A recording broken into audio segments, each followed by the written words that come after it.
Doctor గారు, తెల్ల మచ్చలు వచ్చిన తర్వాత తగ్గిన తర్వాత మళ్ళీ ఫ్యూచర్‌లో వచ్చే అవకాశం ఉందా? అవునండి. చాలామంది పేషెంట్స్ ఫస్ట్ ఏమో సార్ ఇది ఎలా తగ్గుతుంది? మేము చాలా రకాల మందులు వాడాము. ప్లీజ్ ఇది తగ్గేట్టు చేయండి అని అడుగుతారు. బాబు నీకు ఇన్ని నెలల్లో ఈ ప్రాబ్లమ్ తగ్గిపోతుంది. Nothing to worry. ఈ రకమైన డైట్ కంట్రోల్ చేయాలి.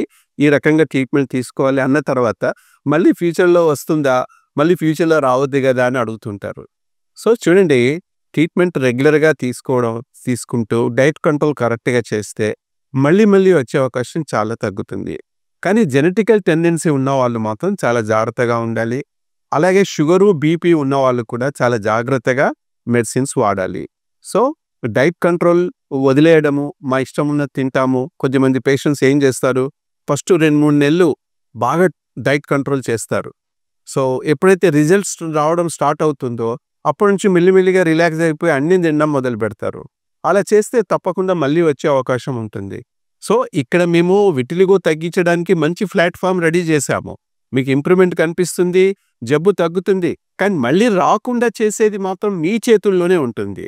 కాబట్టి మీరు కంట్రోల్ చేయడము, డైట్ కంట్రోల్ లైఫ్ లాంగ్ ఖచ్చితంగా చేయాలి. ఇక్కడ భయంకరమైన పథ్యం ఏమీ ఉండదు మీకు. ఇంకా మీరు స్ట్రాంగ్‌గా అవుతారు. సో డైట్ కంట్రోల్ కరెక్ట్‌గా చేయాలి. అలాగే కొద్దిమంది ఒక 2-3 నెలలు ట్రీట్మెంట్ తీసుకున్న తర్వాత లేజర్ ట్రీట్మెంట్ స్టాప్ చేస్తారు. అలా సడన్‌గా మెడిసిన్స్ మానేసినా మళ్ళీ వచ్చే అవకాశం ఉంటుంది.